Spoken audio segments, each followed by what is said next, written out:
question for the 2017 November grade 12 mathematics paper. Question 1 is normally centered around algebra. So let's get into it. So for 1.1 they're asking us to solve for x, and the first question of 1.1 is 3x squared plus 10x plus 6 is equal to 0. So I'm immediately thinking quadratic formula, and we all know the quadratic formula is x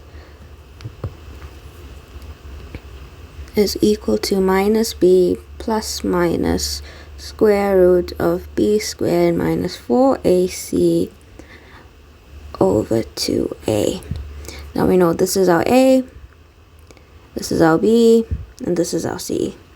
So once we substitute that, that becomes minus 10 plus or minus square root 10 squared minus 4 times 3 times 6 over 2 times 3. Once we put that into our calculator, we're going to get x is equal to negative 2.55, or x is equal to negative 0.78. That's that question. Now the next question is the square root of 6x squared minus 15 is equal to x plus 1. So my first thinking is I want to get rid of the square root. To do that, I'm gonna square both sides. Once I do that, this becomes 6x squared minus 15 is equal to x plus 1 squared. Once I times the brackets out, I'm going to get 6x squared minus 15 is equal to x squared plus 2x plus 1. I'm going to take all the x's to one side. Actually, no, I'm going to take everything to one side. So it'll be 6x squared minus x squared minus 2x minus 15 minus 1 is equal to 0. That ultimately will give me 5x squared minus 2x minus 16 is equal to 0. To solve this, we can either put it in the quadratic formula, or we can factorize. To make things simple, I'm just going to factorize, and for this we'll be using the butterfly method. So we have our two brackets. We're going to have 5x here and 1x here. So the factors I'll be choosing for that make up 16 is 8 and 2, and 5 can only have 5 and 1. If we do that, we can see that we'll put the 8 here and the 2 there. So it'll be 5x plus 8 and then x minus 2. So therefore x can either be negative 8 over 5, or x can be 2.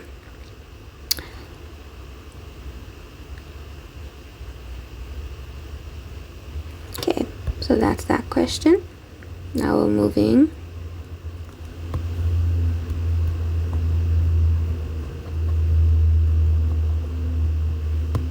on to 1.1.3, which is x squared plus 2x minus 27 is greater than and equal to 0. So this is an inequality, so I'm automatically going to factorize it. So I'm going to have two brackets. I have my x's. And what factors of 24 will give me 2? Let's try 6 and 4. 6 minus 4 is equal to 2. Therefore, it will be plus 6 minus 4. Negative equal to 0. Therefore, x can be less than or equal to 6, or x can be more than or equal to 4. I know this because this is a square root. This is a squared equation. So whenever we have an x squared, that immediately makes me think of a parabola. So x, and these will be our 2 points. This will be negative 6, and this will be 4. Now they want to know for where x is greater than or equal to 0. it's only in the positives when it's going here and when it's going here. That's how I know for that.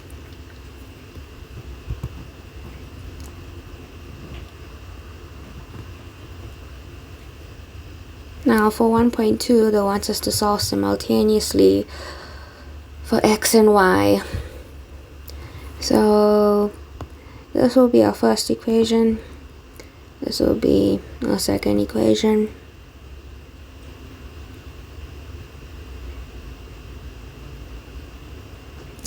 I am going to manipulate equation 1 to equal y. So then it will be y is equal to 3 minus 5x.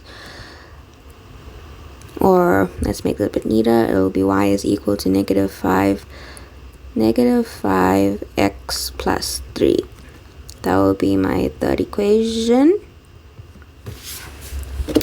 And let's see. I'm gonna sub my third equation into my second equation. So that will ultimately give me 3x squared minus 2x minus 5x plus 3 is equal to, let me just shift this so we have a bit more space. We equal to, open bracket, negative 5x plus 3 squared minus 105. Okay, so then I'm just going to times out the brackets. Once I times out the brackets, I'm going to get 3x squared plus 10x squared minus 6x is equal to 25x squared minus 30x plus 9 minus 105. Once I neaten that up a bit by adding all the similar components, I'm going to get negative 12x squared plus 24x plus 96 is equal to 0. So I'm going to divide all of this by negative 12 because that's a common factor, and that will give me x squared minus 2x minus 8 is equal to 0. I can factorize this now. I'm going to use the factors of 2 for 8. It's minus 4 x plus 2 is equal to 0. Therefore, x can either be negative 2 or x can be positive 4. And then I'm going to sub these back into my equation 3. So for when x is negative 2, y will be 13. And for when x is 4, y will be negative 17. And that's how we solve that equation.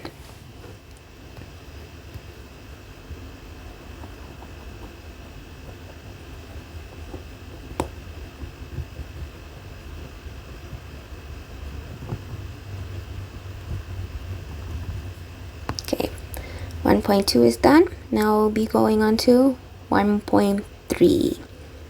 So 1.3.1 is asking us to solve for p if p squared minus 48p minus 49 is equal to 0. So my immediate thinking is to factorize. So I'll be using what factors of 49 will give me 48, which is 49 and 1. So it'll be negative 49 plus 1. So I open my brackets, p plus 1,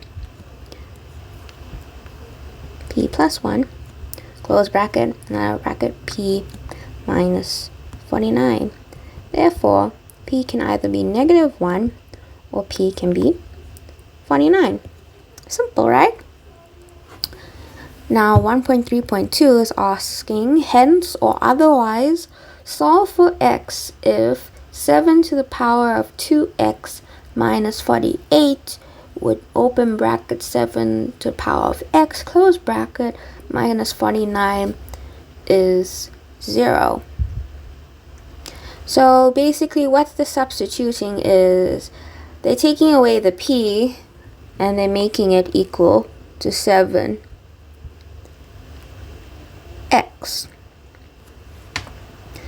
And we already know p, then we already know when we solve for p we got p is either equal to 1 or -1 or it's equal to 49. So then we can just substitute that.